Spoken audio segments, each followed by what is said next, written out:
In his garage, Charlie works on repairing the small plane his wife, Sarah, gave him for his birthday. She interrupts him to say that she will soon be leaving for a business conference in London. Once again, she invites him to come with her, but Charlie refuses, explaining that he has too much work. Sometime later, Charlie arrives at CIA headquarters. On his way to the decryption and analysis department, he passes through a series of security scanners, each one designed by him, before finally sitting down to work. Suddenly, he receives a message from Inquilin, the mysterious figure who has been supplying him with classified intelligence for years. As always, Inquilin claims to have valuable information to sell, but this time warns that the documents could endanger the CIA itself. Charlie tries to guess their location and suggests Istanbul, but Inquilin dismisses the attempt. Charlie begins analyzing the material, but surprisingly, even someone of his brilliance cannot break the code.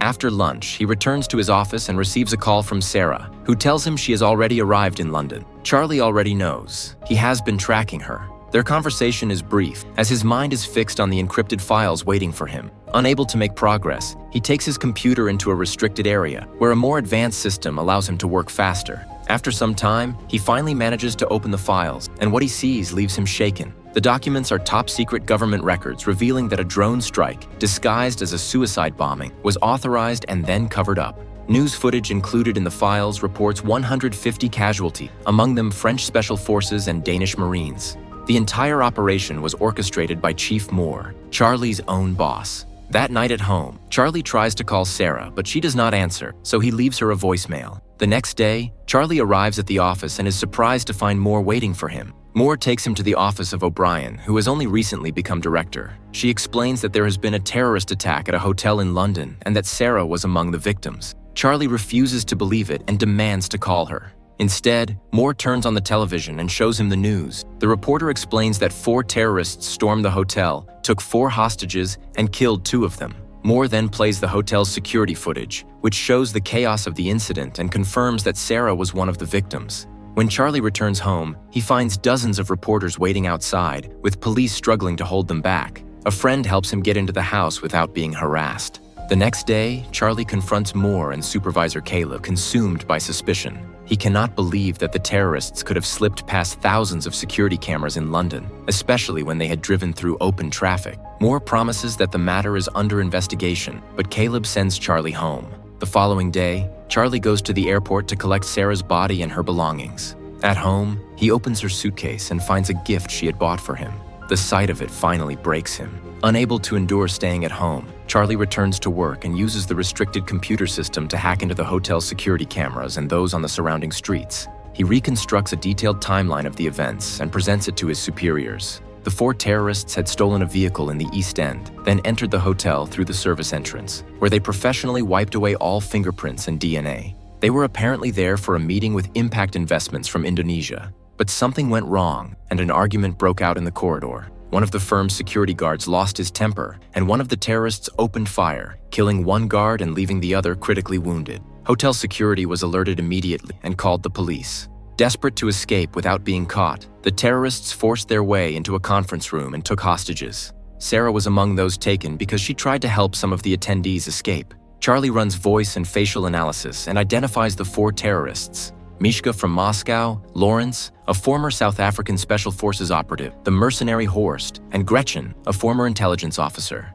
When he notices the lack of reaction from Caleb and Moore, Charlie realizes they already knew all of this. They tell him they are handling the situation and send him to see a therapist. The next day, Charlie hides a chip inside his ID badge and passes through security without the scanners detecting it. In his office, he prints all the classified files and uses a skimmer on the printer to create a digital copy. That night, Charlie goes to a bar and sits staring at a jukebox. The following morning, Charlie confronts his superiors again, this time armed with the printed files. He lays out Moore's long list of secret operations: bombing a Syrian hospital, striking an allied base in Yemen, missions that left thousands of civilians dead. He threatens to take everything to the director and reveals that he has activated a dead man's switch. If he fails to enter a code every 5 hours, the evidence will be sent to the world's most powerful news outlets. In exchange for his silence, Charlie demands full CIA training, fake passports, cash, a gun, and intelligence on Sarah's killers. After the meeting, he returns to his car and vomits from the stress. Back in the office, Moore insists the dead man's switch is a bluff, but Caleb points out that they cannot afford to take the risk. If it is a bluff, they will find the trigger. and then arrange for a fatal accident during Charlie's training. Sometime later, Caleb and his team try to figure out how Charlie managed to copy the classified files. They discuss the possibility of a skimmer. It would not work on their secured computers, but it could be used on a printer. Charlie could have sent the files to the printer and used a magnetic strip to copy the data. After reviewing security footage, they confirm that Charlie bought a magnetic strip at a store, but they still cannot determine how he managed to bring it in and out of the building. The team also searches Charlie's house and eventually discovers that he went to a particular bar twice. They go there to search the place and find an ABBA CD hidden under the jukebox. Caleb selects that CD in the jukebox catalog, but only static plays, so they remove the disc Charlie left behind. Meanwhile, Charlie arrives at a CIA training facility, where he is welcomed by Colonel Henderson. They begin at the shooting range, but Charlie proves to be a poor marksman. He has to get uncomfortably close to the target just to hit the right spot. When it comes to building bombs, however, he works with astonishing speed, impressing Henderson. Next, Charlie must learn his new identity. Henderson harasses him and throws him around, forcing him to recite his new personal details even under pressure. Finally, they prepare his new passports. That night, Henderson visits Charlie's room and tells him that he is not a killer. Charlie insists that what he wants is justice. Henderson pulls out a gun and hands it to him, telling him to aim at his chest. Charlie's hands shake uncontrollably, and in the end, he lowers the weapon. Back at the office, the agents spend hours decrypting the data on the CD until they finally realize that Charlie had been bluffing about the dead man's switch. They immediately inform their superiors, unaware that Charlie is listening in. The chip he hid in his badge was not a tracker. It was a bug he planted on the files he handed over. Moore immediately calls Henderson and orders him to arrest Charlie, but Charlie has already escaped. After hanging up, Moore finally notices the bug on the files and speaks to Charlie directly, telling him that this is treason. Charlie removes his earpiece before boarding a plane. Once he reaches London, Charlie clears customs and begins making his way toward Paris. His fake passport appears in the CIA's system, prompting Moore to send Henderson after him. In Paris, Charlie rents a hotel room near a restaurant Gretchen is known to frequent. Eventually, she shows up, and he gets close enough to begin tracking her phone. He spends the day outside her building, waiting until she leaves. When a tenant comes out, Charlie slips inside. He follows an online tutorial to pick the lock to Gretchen's apartment. Inside, he searches the place and photographs her schedule. In a drawer, he finds a gun and decides to keep it. At that moment, his tracker warns him that Gretchen is returning, so he rushes to the stairwell to wait for her. But when she finally comes home, he cannot pull the trigger.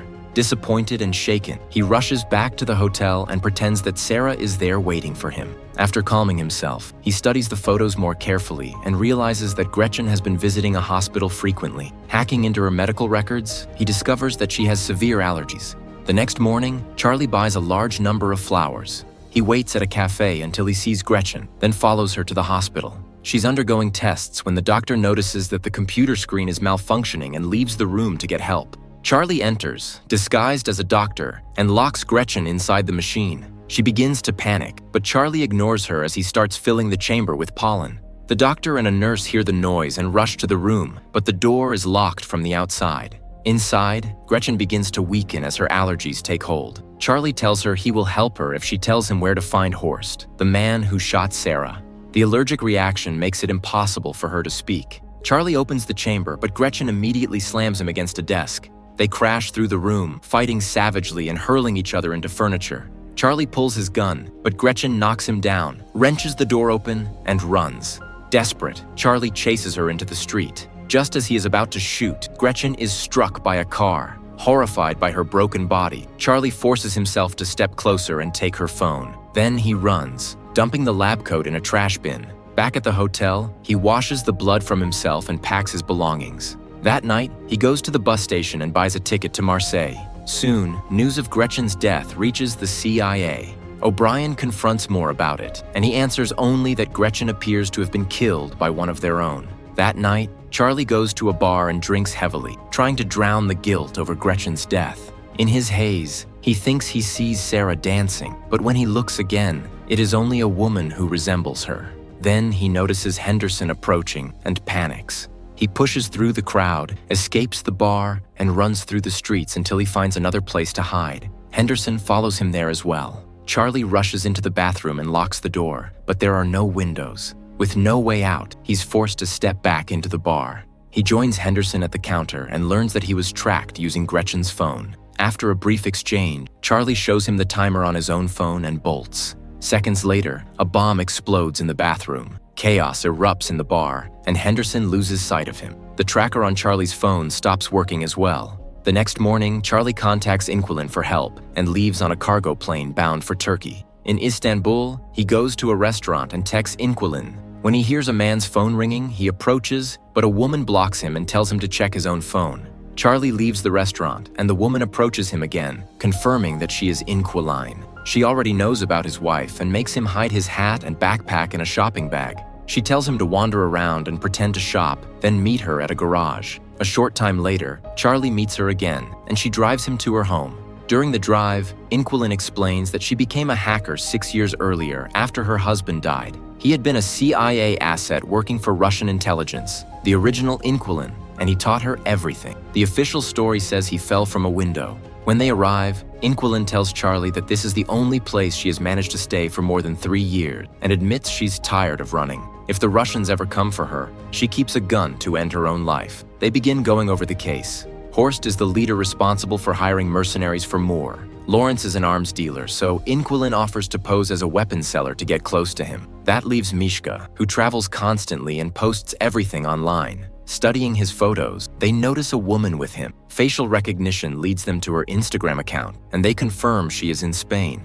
The next day, Caleb orders his team to keep watch on the terrorists in hopes of finding Charlie. O'Brien meets with Moore and tells him she wants him to stop running black operations without her authorization. Moore replies that her predecessor gave him the same speech and that he gave the same answer then. She has his full support. After the meeting, O'Brien gets into her car, where her assistant shows her a picture of Henderson in Spain. It is clear that Moore sent him, so O'Brien dispatches one of her own agents after him. Meanwhile, Charlie and Inquilin locate Mishka by hacking into a hotel's security cameras. Charlie travels to Madrid and checks into the same hotel. He learns that Mishka likes to swim in a rooftop pool that connects 2 buildings. At the same time, Henderson tracks Charlie to the area. The next day, Charlie begins building a device to use against Mishka and hides it inside the hotel. Later, he follows Mishka to the bar, unaware that Henderson is in the lobby. While watching Mishka, Charlie notices a suspicious man at the bar and realizes he has seen him before, meaning he is being followed. Charlie informs Inquilin through his earpiece, and she runs facial recognition, confirming that the man is a CIA agent. She also spots Henderson on the cameras and tells Charlie to abort the operation, but he refuses to back down.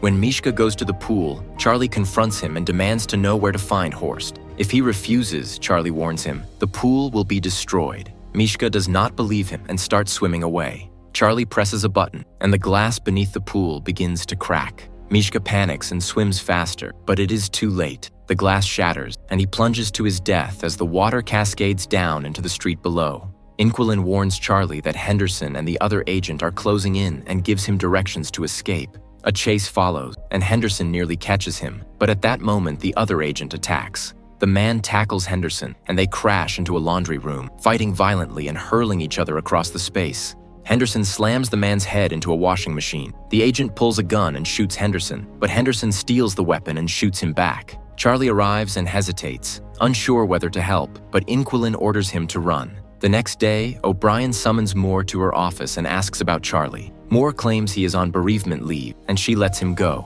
then reveals that she has obtained footage from the hotel. At the same time, Caleb and his team review the same footage and realize that Charlie had help. They go through his encrypted chats and finally find the messages from Inquilin. After a long search, they uncover the file of the dead agent once known as Inquilin and conclude that his wife must have taken over. That night, Charlie and Inquilin decide to sleep next to each other, simply for the comfort of not being alone. They are awakened by the shrieking of Inquilin's birds and see multiple agents approaching on the security cameras. They immediately flee through a hidden tunnel in the wall, and as they escape, Charlie spots a drone in the sky. By slipping into another building, they manage to keep moving and leave the neighborhood just before the agents storm the house. The computer is already wiping itself, leaving nothing behind. They run along the beach and reach Inquilin's car, but the drone spots them. Soon, agents pursue them, opening fire and even following by boat. After a long chase, the agents damage the car badly enough to force it to stop, and Inquilin is mortally wounded. Charlie has no choice but to push her into the passenger seat and take the wheel himself. He keeps driving until he finally loses their pursuers. Later, he leaves the car in a garage and kisses Inquilin goodbye.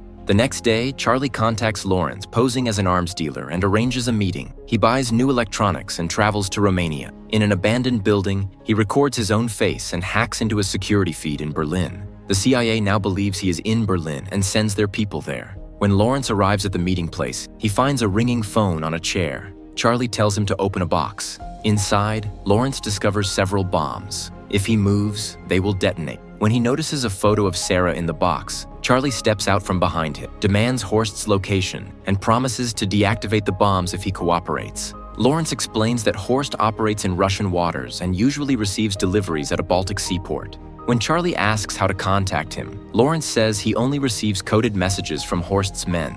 All the numbers and names are on his phone, which he throws to the floor. Charlie picks up the phone and leaves. Moments later, he hears the bombs detonate, killing Lawrence in the other room. Soon, the CIA learns of Lawrence's death in Romania and realizes that they have been watching fake footage. Later, in a Russian hotel, Charlie imagines Sarah beside him, finally opens the gift she left him.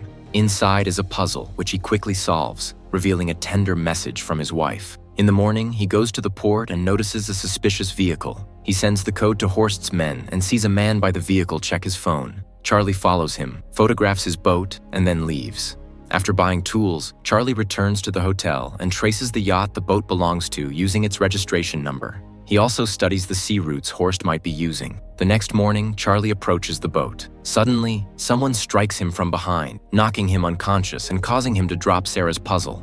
Charlie is taken aboard the yacht, where he finally comes face to face with Horst. Horst has already discovered the bomb Charlie planted earlier. He points out that Charlie killed the others indirectly and assumes he does not have what it takes to do it face to face. He places a gun in Charlie's hand and tells him to prove it. Charlie cannot. His hand trembles, and he lowers the weapon. Suddenly, the yacht begins to change course, turning sharply in the opposite direction. The crew panics as Charlie reveals that he has taken control of the vessel.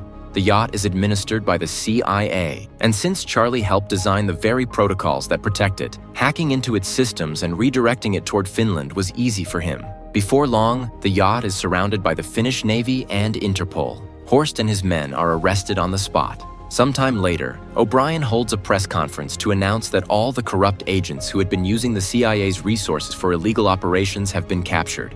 Charlie is later approached by Henderson, who tells him he is proud of what he has done. After visiting Sarah's grave, Charlie returns home and finally takes the plane out for a flight. Thanks for watching, like and leave a comment, and most important, subscribe to ScenePhoria for more videos.